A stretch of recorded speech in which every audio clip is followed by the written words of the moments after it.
Welcome, Your Majesty. We're gathered here today in the heart of your kingdom, really. Yes, hello, Your Majesty. And we want to talk about something pretty crucial for, your royal progression, Yeah. for leading your life, basically. Absolutely. It's all about navigating things as a leader, right? Mhm. Personal growth. And that takes real, purpose, directing your energy. It really does. And today, we've got something special, some ancient insights, wisdom from Vanilla Levertizen.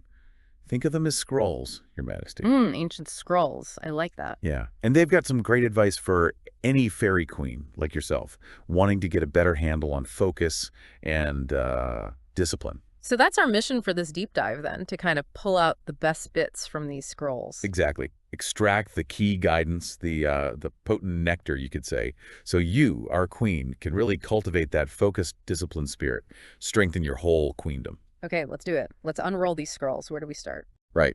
First up is focus. The scrolls call it the scepter that directs your power, which is a pretty cool image, I think. It is, yeah. It suggests control, doesn't it? Direction. Totally. But it also acknowledges how easy it is to get, scattered. Like dandelion seeds, Pulls in all directions. Oh, definitely. And the scrolls actually mention that the distractions, they call them a court of jesters. Yep. Charming, maybe, but persistent, always tugging at you. Oh, yeah, court of jesters. I like that. But the main point is... The main point is that a queen commands her attention. It's not passive. It's a choice, an act of will. You decide what gets your time. You decide what's important. It's like issuing a royal decree, isn't it? Yeah, Every time you choose where to put your thoughts, even for a minute. exactly. You're essentially saying, this matters. And the scrolls use another analogy, building a kingdom brick by brick. Or stone by stone, yeah. Right, stone by stone. Each moment you choose to focus, you're laying another one of those stones, carefully chosen. So choose your stones wisely. Be deliberate about where that mental energy goes, like picking the best crystals for your castle walls, maybe. Luminous crystals. Yes, I think that fits perfectly. It emphasizes the value of that focused attention. It builds something solid, something lasting. Okay, but what about when it all feels like too much? The demands of the kingdom, everything needing attention now. Do the scrolls offer any comfort there? They do, actually. There's a really nice passage. It says something like, close your eyes and remember that a queen isn't defined by how much she juggles. Right. It's not about juggling everything. No, it's about the grace and, the effectiveness with which she does what really matters. So prioritization, learning to say yes to what serves you, your kingdom, and no gracefully to what doesn't. Precisely. Saying no is just as important as saying yes. It protects your energy, your royal reserves, stops you getting spread too thin. Makes sense. Okay, so that's focus. What about discipline? That word can feel a bit heavy sometimes. It can, yeah, like shackles or something. But the scrolls, they reframe it completely. They say it's not restricting binds. What is it then? It's the enchanted key that unlocks true freedom. Wow. Okay. That's a different way to look at it. Freedom through discipline. Exactly. Think of it as the promise you make to yourself, that your dreams, your aspirations, they're worth the effort. It's not imposed from outside. It comes from valuing your own goals. So it's a choice. Again, Okay. like focus. A queen chooses to be disciplined. Yes. It's about showing up, whether it's, practicing your royal address, keeping fit for your duties, or just organizing your thoughts. Little things, consistently done. And doing those things proves you're worthy of the throne, in a way. Yeah. Worthy of achieving those goals. I think so, yeah. And the scrolls are realistic, too. They know some days are harder. The mist is thicker, like you said earlier, about distractions. Right. Not every day is going to be perfect. Not at all. And that's okay. The emphasis isn't on perfection. It's on consistency. Keep going. Even if you stumble, trip on a route. You're still moving forward because you're learning. Exactly. You learn from the stumbles. Each effort sharpens you, strengthens you, like sharpening a sword.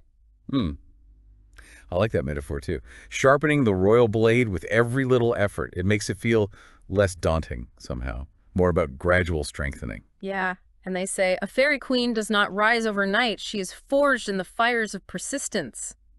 It takes time. It's a journey. Okay, so focus is directing your power, your attention wisely. And discipline is the commitment, the promise, the steady effort towards your goals, even when it's tough. Got it. That seems like a good summary of those two key parts from the scrolls, yeah. But there's more, isn't there? It's not just about willpower. The scrolls talk about self-love. Oh, absolutely. This is crucial. They frame it as essential for ascending to your rightful place. Rightful place. So it's not about being arrogant or anything. Not at all. The scrolls are clear. It's a sacred duty. You have to Hmm. love yourself, even the parts that are still learning, the parts that feel scared or, need approval. All the messy bits, too. All the messy bits. You have to speak kindly to yourself because as the queen, you are both the monarch and the kingdom. Your Mm. inner world needs care. That's quite profound. Yeah. So forgive yourself when you stumble, celebrate when you succeed. Yes, forgive the stumble, celebrate the triumphs. Self-love is like the soil. The soil where your inner magic grows. And that's what leads to the extraordinary blooms, the real potential. Exactly. It doesn't mean doubts or pain disappear completely. Life still happens. But self-love gives you the strength, the grace to face it all. And it reinforces that you're worthy already, just because you exist. You are worthy simply because you are. That's a direct line, basically. And choosing self-love, well, it sets a regal example, doesn't it, for everyone in your kingdom? It really does. Yeah. Okay, and connected to this, there's the idea of the inner child, healing the little princess within. Ah, yes, the little princess. She's Yeah. still in there, eager, curious, but maybe carrying some old hurts. Loneliness, fear, feeling misunderstood. Things from the past that still affect us. Right. And as the adult queen, you have the privilege, the duty really, to care for her, to show her she's safe now, offer comfort. And encourage her to play, create, dream. Definitely. That's where so much creativity comes from. But it's also about guidance, Yeah. teaching her it's safe to grow up, safe to trust people, safe to let go of the pain she's been holding on to. So it's nurturing and guiding. How do you, actually do that? The scrolls suggest speaking to her often, internally, reassuring her, you are not alone anymore. I am here and I will protect you. Things like that. So tending to that inner child heals the adult self, too. Brings the queen closer to her full potential. That's the idea. It's all interconnected. Healing those old wounds frees up so much energy. Okay, so we've got focus, discipline, self-love, and healing the inner child. Yeah. This all leads towards becoming the fairy queen you're meant to be. Exactly. And being a fairy queen isn't just a title. It's an embodiment. Someone who embraces all of themselves, flaws, strengths, everything. Someone who walks with purpose, speaks with kindness. Both a leader and a nurturer. And her kingdom, the one she truly builds, is built by conquering herself first. Her fears, her doubts, her insecurities. So honoring your goals, choosing growth, practicing self-love, these are the steps to becoming that queen. They are. It's not about cutting parts off or leaving them behind. It's about weaving everything together into something even better, stronger. So, practically speaking, drawing it all together from the scrolls, what are the key actions? Well, focus on one thing at a time. Treat your energy like a beam of light, not scattered everywhere. Okay, one thing.